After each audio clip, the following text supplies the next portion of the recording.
Om Shanti. In today's Murli, Baba is asking us to become aware of ourselves as Master Almighty. And it's interesting, this thing called awareness. And you just take an example of a person who has a lot of money in his bank account, but he has forgotten it. No memory. Then he's as good as a pauper.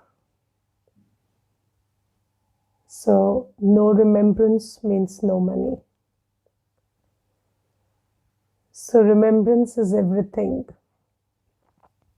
And I tell you that this is a very big problem that most people are not aware. So, you might have a talent that is very rare or very profitable, but if you're not aware of your talent, you cannot put it forth, you cannot get anything out of it. So awareness is very, very important. And then one thing is awareness, second thing is staying aware. So these are some thoughts that I had while listening to the Murli today. And in the Murli, Baba says that when you do anything, you have to first set it right. And sometimes Baba gives the example of a train, and the train has to be set right on the tracks. When in the beginning you set the train, it has to be set right on the tracks so that it moves forward smoothly. Similarly, Baba says that all through the day, whatever weaknesses of the mind you experience is because you don't do the setting right. So Baba says, early in the morning in Amrit Vela, if you set your awareness to the position that I am Master Almighty Authority, I am the child of the Almighty God Himself, and I know all that one needs to know. I have all the powers, all the virtues that you need to cross any challenge, and I am the Master Almighty Authority, so there is nothing that I don't know or I can't do. And when you just set it like that, then all through the day, whatever weak thoughts, whatever weaknesses they come up, they won't be able to trouble you, because a weak thought is a product of a weak state of mind, weak consciousness. And when you have programmed yourself like that, when you have emerged that awareness that I am Master Almighty Authority, then you can deal with whatever, because you know you can deal with it. And this also brings us to the question, do we really feel I am Master Almighty Authority? And do I really feel, because you see, it's not some mantra that you have to just chant, I am Master Almighty Authority, I am Master Almighty Authority. That doesn't mean anything.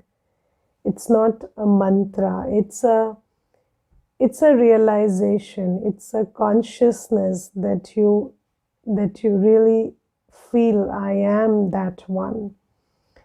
Now, when Baba says you are the Master Almighty Authority, then I have to think about whether that's true and do I believe it, because of course that's true because God is saying it, but is it true for me? Have I accepted it and have I realized it?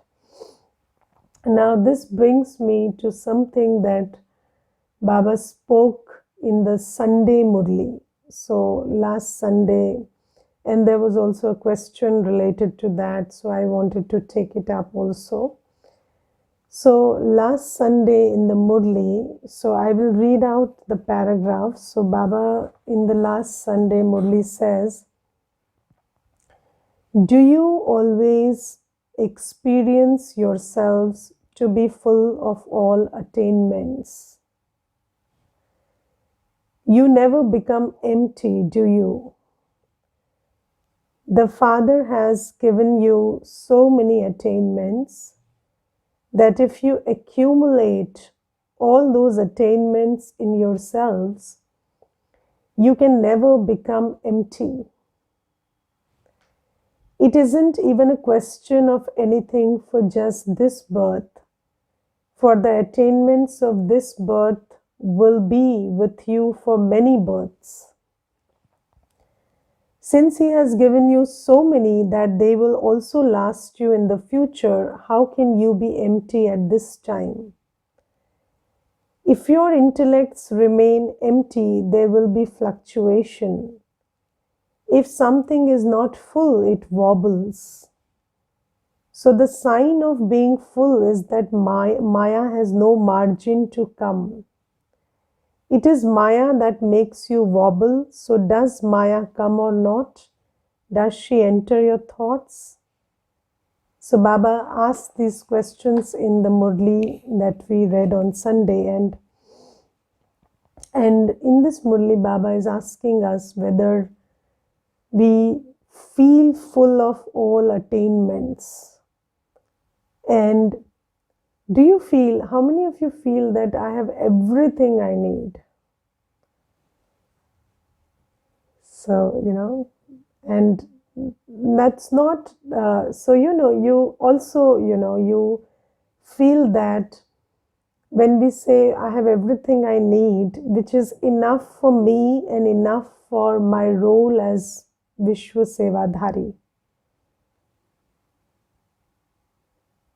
So you see that I have everything I need for this big role that I have to play. I can not only make a fortune for myself for 21 births, but I can create that world of harmony and peace and love and truth, which will last for 21 births. So, do you feel you have enough? And I always think about this thing that, we make contact with the ocean of knowledge, ocean of purity, ocean of love, ocean of happiness, and ocean of power. But sometimes Baba's children feel powerless and feel confused and feel lack of love and feel lack of peace and happiness. And why does that happen? Because it is very strange that the ocean, the children of the ocean should feel empty. But it is something that happens, and when I think about this thing, I always feel that it is our wrong idea of knowledge and love and happiness and peace and purity and power, which makes us miserable. And because we are running after that idea, so let's take a simple example. So, when you think about a cooperative soul, so you don't have anybody who cooperates with you.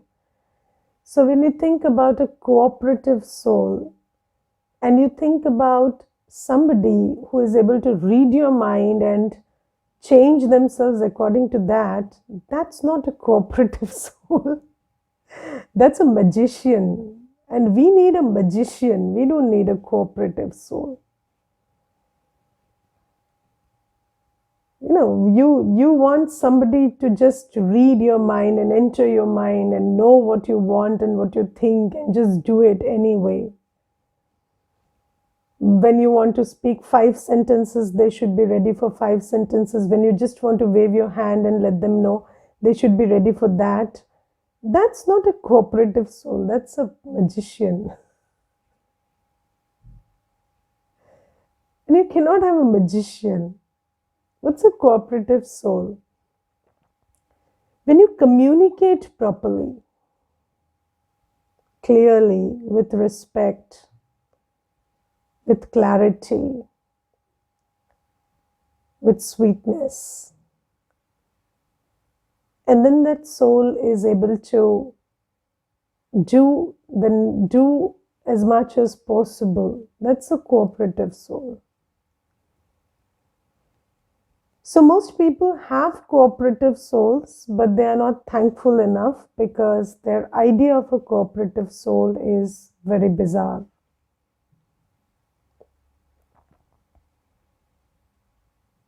Yes, and so our idea of everything is very, very distorted. We don't have proper definitions of things and definitions of so we don't know the truth of things. So now when it comes to knowledge, what is your idea of knowledge? So is your idea of knowledge knowing what is going to happen next second? Because most people have this idea. People want to know their past, people want to know their future, people want to know the details of that. That's not knowledge. And I once saw a very good cartoon, and in that cartoon there were 3 windows. And on one window it was written, "Know your past." And there was a big queue in front of that window. And then on the second window it was written, "Know your future." And there was a big queue on that window also. And then there was a third window in which it was written, "Know what you need to do in the present." And there was nobody on that window.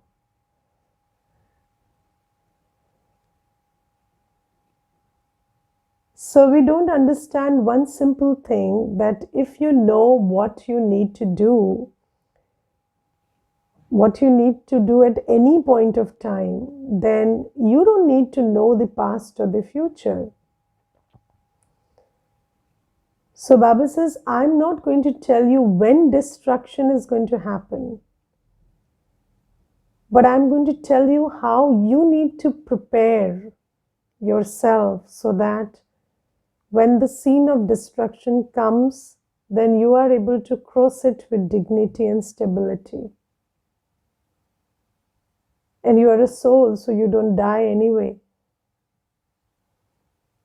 So then your final thoughts will lead to your final destination.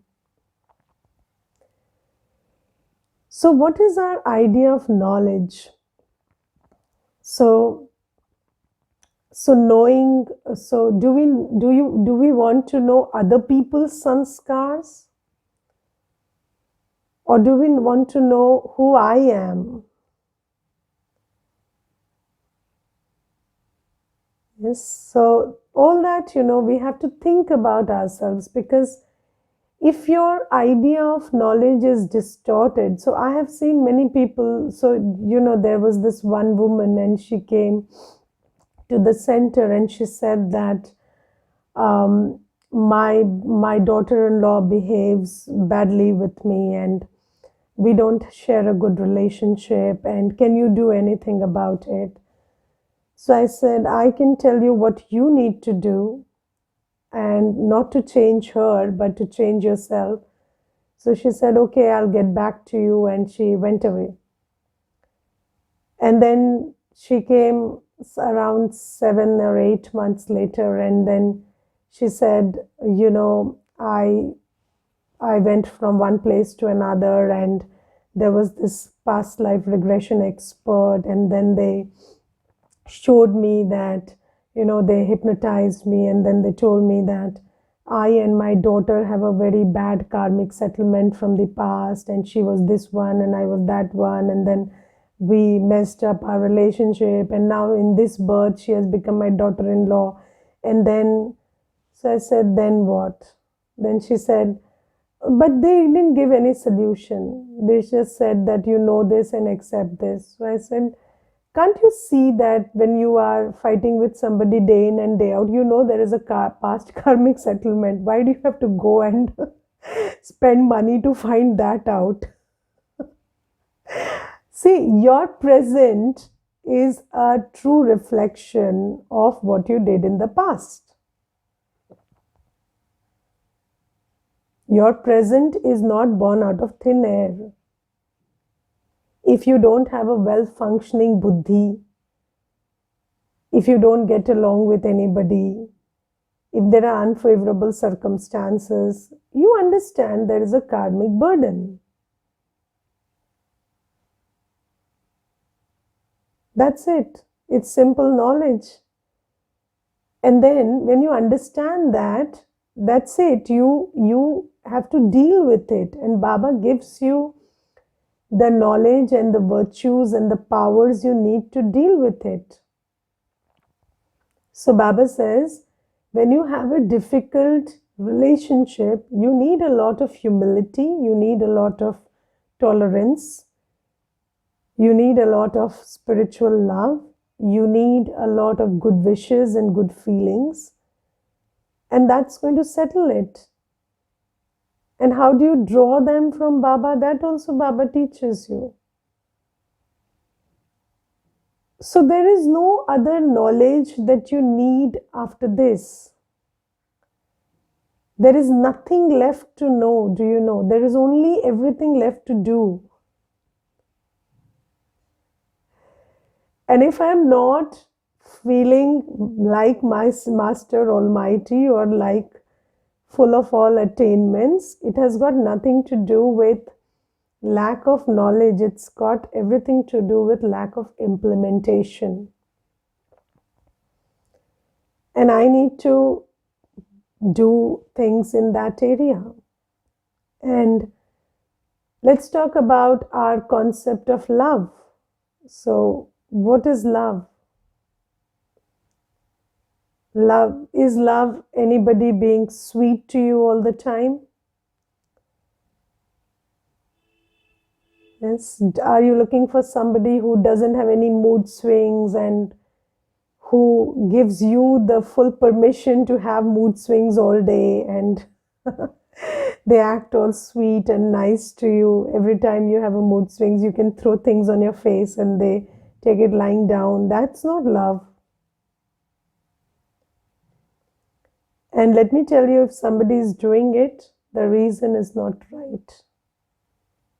They're not doing it for the right reason. And you will soon figure that out. You know who can always be sweet? A wolf.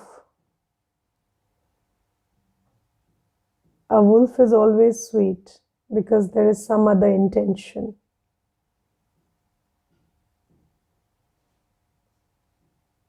So you must understand that that's not love.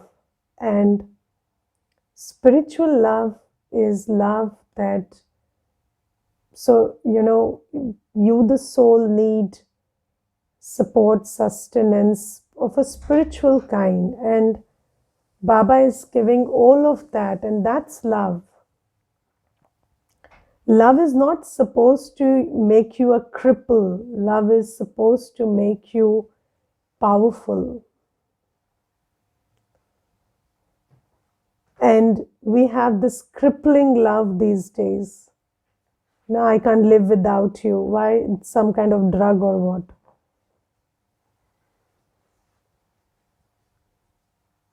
So you found somebody and then you realize you can't live without that one.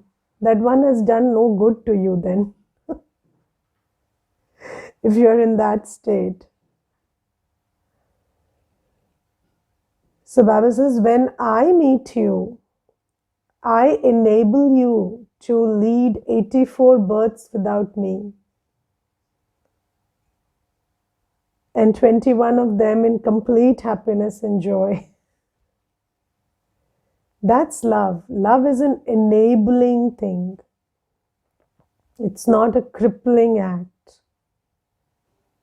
Anybody who cripples you is not loving you.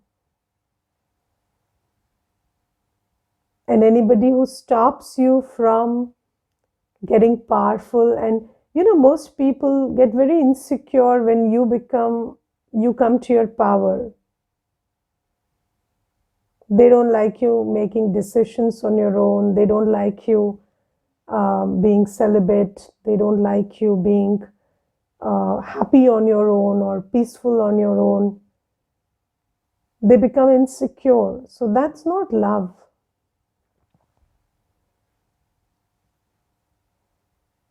So love doesn't weaken you. Love doesn't love you as weak. So, there is, and then there is this, and there is this one incident where this sister told me that there was a boss in an office, and there was this girl in this office, and this girl was going through some issues and in her life, and then this boss was helping her out, and then he was acting like saving the damsel in distress, and then that girl ultimately took away her life because of something, and then this boss felt very lonely. Why? Because that girl was a project for him. So most people make other people their lives projects. Have you made somebody your life's project? Your children, your spouse? Yes, so nobody should be our life's project.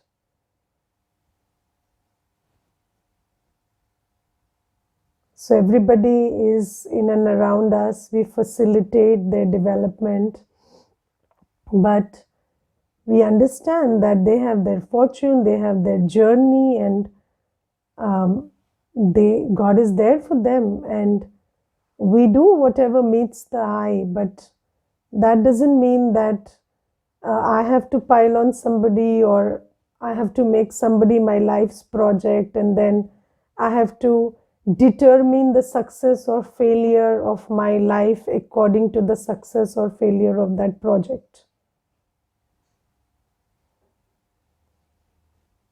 So that's not love.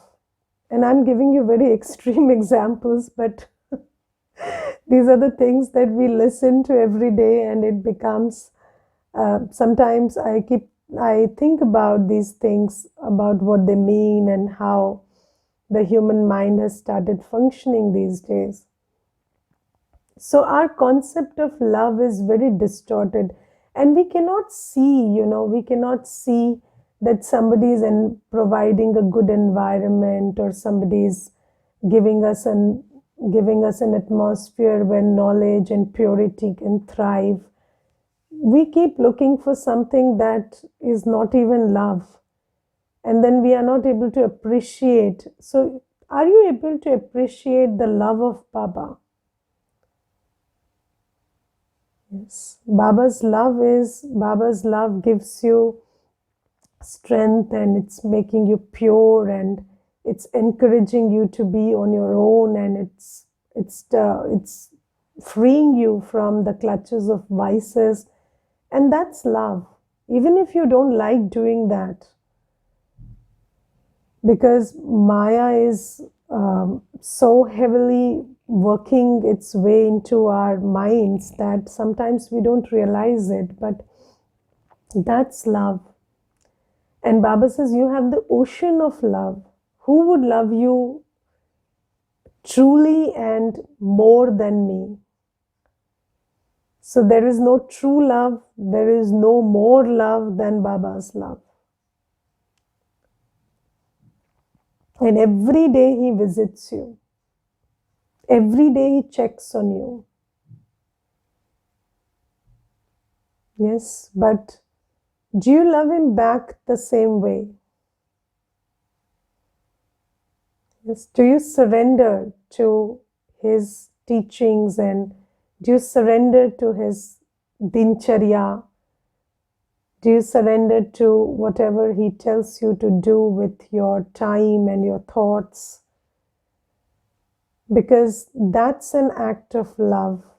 So, when somebody loves you, you have to love them back. The reciprocity of love is very important, because in order to receive love also you have to reciprocate. So Baba says, I love you the most and I love you truly, but do you understand my love, and do you realize that you are the most loved ones? Yes, and what is your idea of peace, or what is your idea of power? So do you believe in financial power or physical power, or do you believe in spiritual power? And do you feel you are the most powerful because you are the child of the Almighty, and the Almighty is teaching you what power is?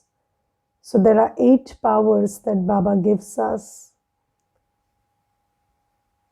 The power to tolerate, accommodate, face, discern, decide, cooperate, the power to withdraw, and the power to pack up. So do we take these powers from Baba? And the whole Murli every day is about honing ourselves into these powers and developing these spiritual powers. So do we really take out time and invest in becoming spiritually powerful? And do we understand that the Almighty is giving us powers, and there is no greater power than this? Yes, you're very intelligent, but if you cannot tolerate, if you cannot accommodate, if you cannot discern and decide, if you get carried away by emotions, you cannot be successful.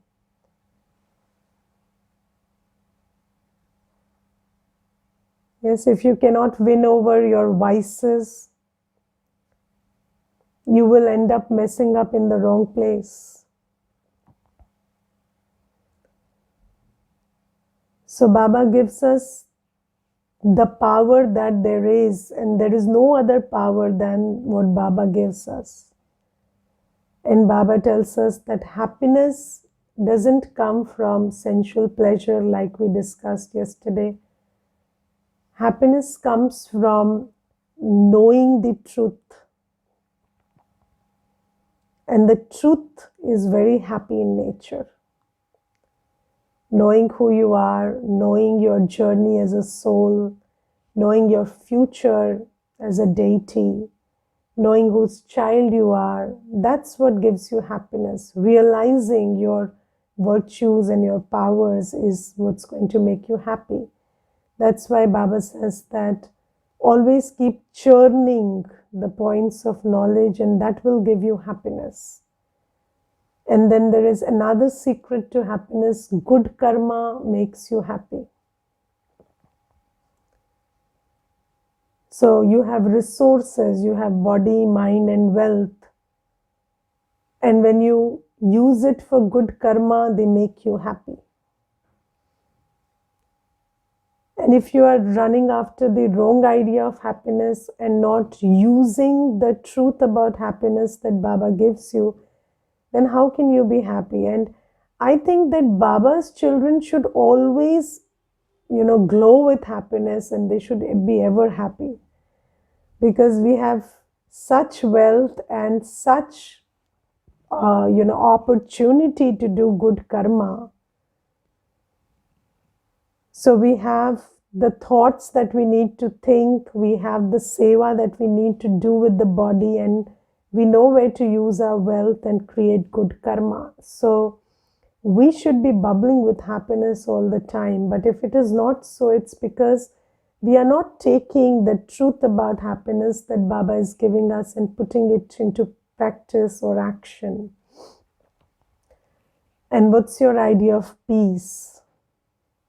So if your idea of peace is silence, then probably people who were left alone in the lockdown should have attained samadhi, but it's the opposite. They have become very, very agitated and anxious.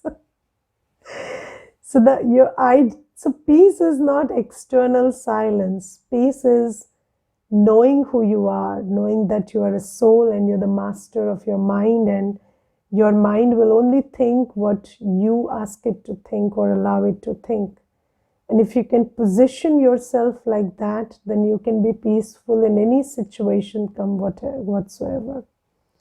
And if I'm not feeling peaceful, it's because I'm not using the formula for peace that Baba is giving me.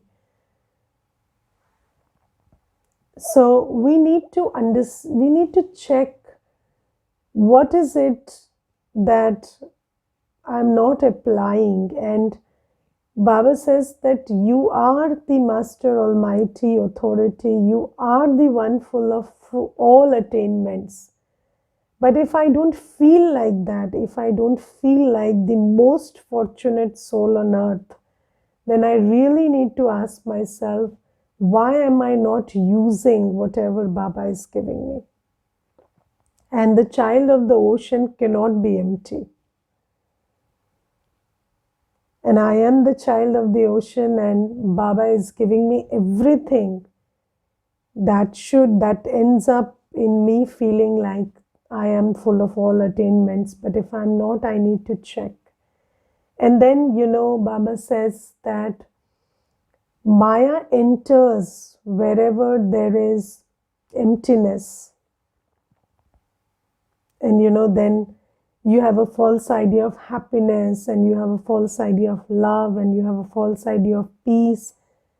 And then there'll be situations and people who will trick you into believing that they will fulfill your wrong idea. They will give you the happiness that God didn't give you, or they will give you the love that God didn't give you, and they will make you powerful like God couldn't make you. But you know what? If God couldn't do it for you, nobody can. So then you go and then you stumble, and then you lose all your self-esteem and whatever punya karma you had created, and then you come back more empty-handed. And that's what Maya makes you do. So you think you will have a visit to your relatives, and there you will get a lot of love, and then you come back and you realize that I missed to Amrit Vela, and what these people did is they just messed with my mind, and now I don't feel good enough. So that's not how it is. And sometimes, Maya will attract you a lot, and then that false idea will be satisfied for some time. You will start feeling that yes, there is love. Yes, there is love in a human relationship, and yes, there is happiness and joy in physical attainment. But that's a false idea, and its life is very short. And then that false idea gets materialized until it doesn't get materialized. And then one day you realize that you went away from Baba and you lost your practice, and now you are in a place where you realize you got nothing. So all that is Maya. And then Baba says that in the Murli, Baba says something very strong and very important. And Baba says that it is when the grahachari, the omens of, I don't know how Baba uses it. I will read it out to you. Baba says that it is when the um, grahachari is over that you realize. So Baba says that while moving along, when the omens are removed, you say that you will claim your full inheritance from Baba, that you will serve fully with your bodies, minds, and money. In some cases, Maya makes you make mistakes and you stop following Srimad. Then, when you remember again, you begin to follow Srimad. So, Baba says, and when these omens are removed totally, then you come to that place where you totally surrender to Baba and you say that I will use all my body, mind, and wealth as Baba says. Until then, you keep, sometimes you feel good with Baba and sometimes you feel attracted to that false idea of knowledge and love and peace and happiness and power, and then you go and you receive a bashing, and then you lose time and energy in the process, and then you come back, and all these things keep happening until the omens are removed, until Maya's power over you is weakened. And then you finally make this decision that I want to do as Baba says. And then in the Murli, Baba uses this word Mahavir, and he talks about courage today. And I think courage is a very big virtue, and sometimes, and I have shared this many a times in the class, I think sometimes all you need to do is put a foot forward with courage. And I have experienced this, that there are things that you don't say for years. And with this one concern, what if? If I said this, this would happen, or if I demanded this, then probably I would lose this, but then one day you say it and it just happens, and then you realize all these years I was just suffering because of lack of courage. So Baba says, if you know it's the right thing to say, right thing to do, have courage. And falsehood cannot, in my experience, falsehood cannot beat truth. It doesn't have the power to beat truth. But if the one who is with the truth doesn't have enough courage, then that one also is in falsehood, and then falsehood is very powerful. So if you are doing the right thing, you should have the courage. And if you don't have the courage, then even if you know what is the right thing to do, you are still not the right person, because a person without courage is good for nothing. So we know that purity is right. We know that remembering Baba is right. We know Seva is right. But if I don't have the courage to fight my own sanskars or fight the challenges that come from outside, and it's a mental fight, it's not a physical fight. And if you can deal with all of that and come up with courage and make a decision and implement it, then you'll see that it's not that difficult. But then courage is also related to attachment, because Baba says that if you have attachment to a person or a thing or a position or something, then you will always have the fear to lose it, and then that fear will stop you from having courage. So somebody who is completely free from attachment can only be someone who has courage. Yes, so if you have nothing to lose, then you're very courageous. And then you get everything. And if you fear you'll lose something, then you don't take the step of courage and you get nothing. So, do you have anything to lose? You came empty, you'll go empty. And here you create this illusion that I have this to lose and that to lose.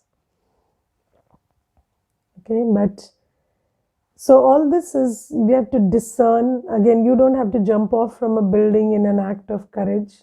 That's not courage, that is foolishness. So we should also know where to show courage. So courage and this whole thing about courage has also to be checked against Srimad. So never shy away from doing something which Srimad tells you to do because of lack of courage. Because when you do it, you will see that it leads you to a world of peace and happiness. Okay, Om Shanti.